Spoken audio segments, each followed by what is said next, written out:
창세기 44장 1절에서 34절 말씀입니다.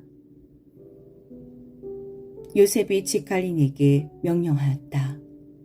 저 사람들이 가지고 갈 수 있을 만큼만이 자루에 곡식을 담으시오. 그들이 가지고 온 돈도 각 사람의 자루아기에 넣으시오. 그리고 어린아이의 자루에다가는 곡식값으로 가지고 온 돈과 내가 쓰는 은전을 함께 넣으시오. 관리인은 요셉이 명령한 대로 하였다. 다음날 동이틀 무렵에 그들은 나귀를 이끌고 길을 나섰다. 그들이 아직 그 성읍에서 얼마 가지 않았을 때에 요셉이 자기 집 관리인에게 말하였다. 빨리 저 사람들의 뒤를 쫓아가시오. 그들을 따라잡거든 그들에게 너희는 왜 선을 악으로 갚느냐?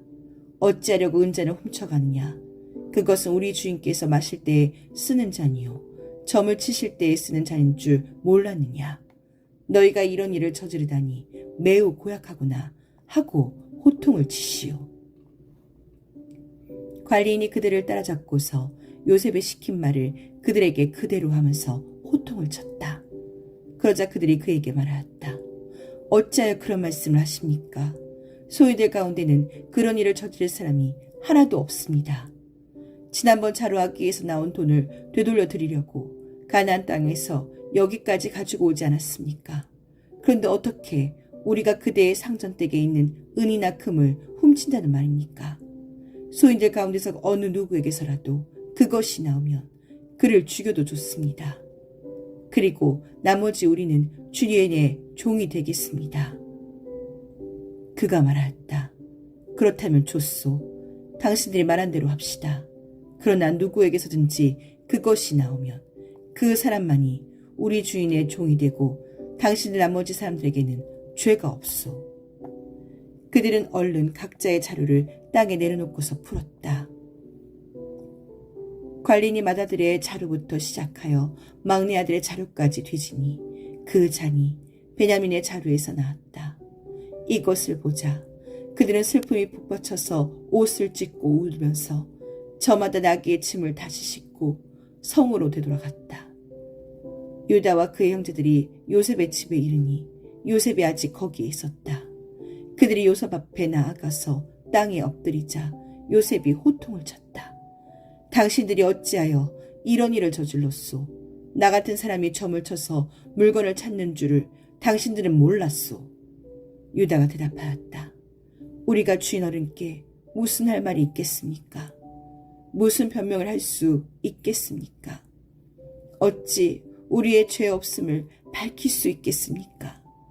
하나님이 소인들의 죄를 들추어내셨으니 우리와 이 잔을 가지고 간 아이가 모두 주인 어른의 종이 되겠습니다. 요셉이 말하였다. 그렇게까지 할 것은 없소. 이 잔을 가지고 있다가 들킨 그 사람만 나의 종이 되고 나머지는 평안히 당신들의 아버지께로 돌아가시오. 유다가 그에게 가까이 가서 간청하였다. 이 종이 주인 어른께 감히 한 말씀 드리는 것을 용서하여 주시기 바랍니다. 어른께서는 바로와 꼭 같은 분이시니 이 종에게 너무 노여하지 마시기 바랍니다. 이전에 어른께서는 종들에게 아버지나 아우가 있느냐고 물으셨습니다.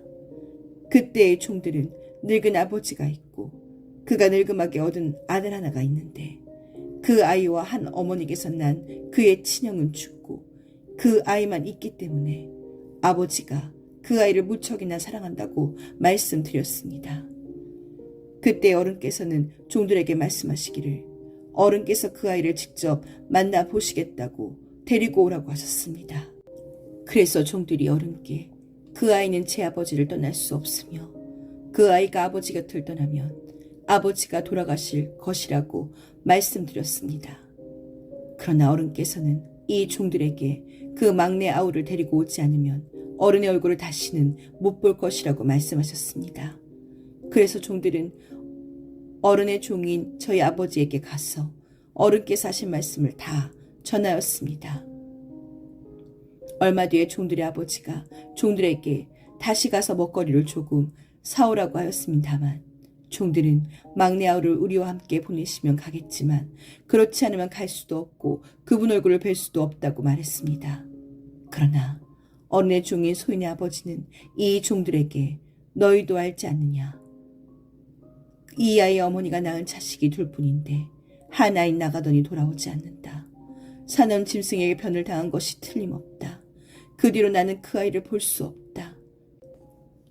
그런데 너희가 이 아이마저 나에게서 데리고 갔다가 이 아이마저 변을 당하기라도 하면 어찌하겠느냐. 너희는 백벌이 성성한 이 늙은 아버지가 슬퍼며 죽어가는 꼴을 보겠다는 거냐 하고 걱정하였습니다. 아버지의 목숨과 이 아이의 목숨이 이렇게 얽혀 있습니다. 소인이 어른의 종, 저희 아버지에게 도대로 갔대 우리가 이 아이를 데리고 가지 못하거나 소인의 아버지가 이 아이가 없는 것을 알면 소인의 아버지는 곧바로 숨이 넘어가고 말 것입니다. 일이 이렇게 되면 어른의 종들은 결국 백발이 성성한 아버지를 슬퍼하며 돌아가시도록 만든 꼴이 되고 맙니다. 어른의 종인 제가 소인의 아버지에게 그 아이를 안전하게 다시 데리고 오겠다는 책임을 지고 나섰습니다. 만일 이 아이를 아버지에게 다시 데리고 돌아가지 못하면 소인이 아버지 앞에서 평생 그 죄를 달게 받겠다고 다짐하고 왔습니다. 그러니 저 아이 대신에 소인을 주인어른의 종으로 삼아 여기에 머물러 있게 해주시고 저 아이는 그의 형들과 함께 돌려보내 주시기를 바랍니다. 저 아이 없이 제가 어떻게 아버지의 얼굴을 뵙겠습니까? 그럴 수는 없습니다. 저희 아버지에게 닥칠 불행을 제가 참아 볼 수 없습니다.